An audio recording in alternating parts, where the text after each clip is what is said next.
time mga ka-pumpkins. Update po tayo ngayon sa ating mini farm. Dalawang araw po tayong hindi nakapunta dito. At marami po tayong ginawa. At isa pa ay laging umuulan kaya hindi tayo nakaahon, maputik. Pero okay na okay pa rin po. Napakaganda pa rin ng ating mga partner. Dalawang buwan lamang po ito at saka 2 linggo. 2 buwan at 2 linggo. Pero 70 na yan, mahigit.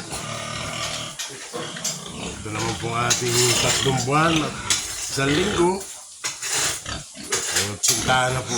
Yung pong nakaraang tinimbang natin 81 kilos. Mga ka-pumpkins. Basta't na alagang binig, kita ang galing. Kaya mga ka-pumpkins, magbimig na kayo. Ito po ang ating mga inahin. Ito yung 1, 2, 3, 4 na buntis. At ito ay sa susunod na paglalandi. Itong 4 na ito naman po ang ating ipabubulugan. Para ho sa mga susunod na buwan, May, June, July, marami po tayong biik, mga ka-pumpkins.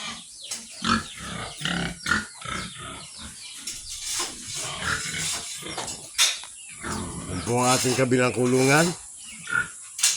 Yan, meron din po tayo ng mga buntis na inahin.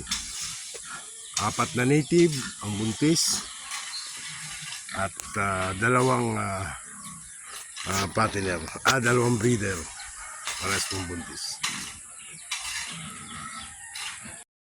Hello mga ka-pumpkins. Ating pong barako. Buntis na ang ating liquid feed. Tayo po ay nagpapa-disinfect. Araw-araw po ay nagpapa-disinfect tayo. Dahil marami na namang sakit na nauusok. Ayan, ito po ang ating ginagamit na pang-disinfect sa ating mga baboy, mga ka-pumpkins. Ayan, hanggang bubong dinidisinfect. Pati baboy dinidisinfect. Ayan, pumpkins. Iba lang nag-iingat.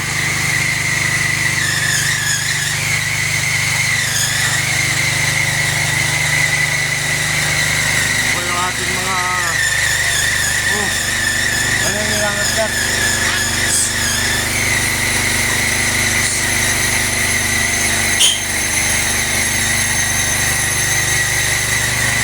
Tapos nung makina. Maganda na po ng ating mga bago.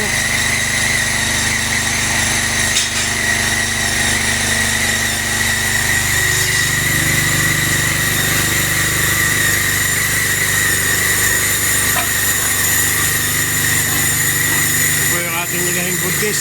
Ito.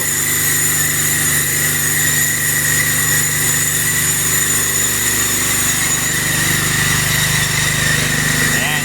Diba?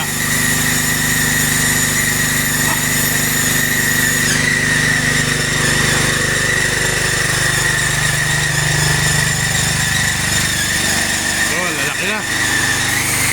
1 month.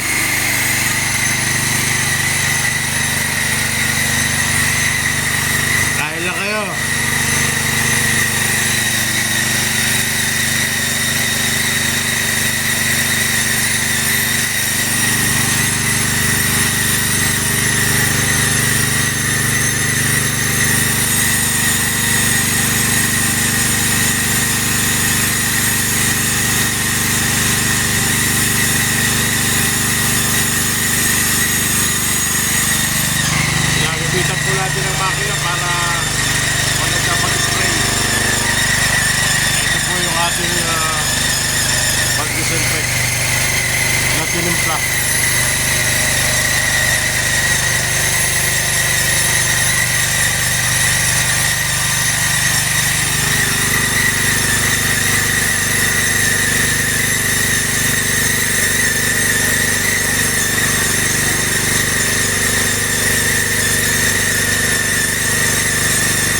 Cons.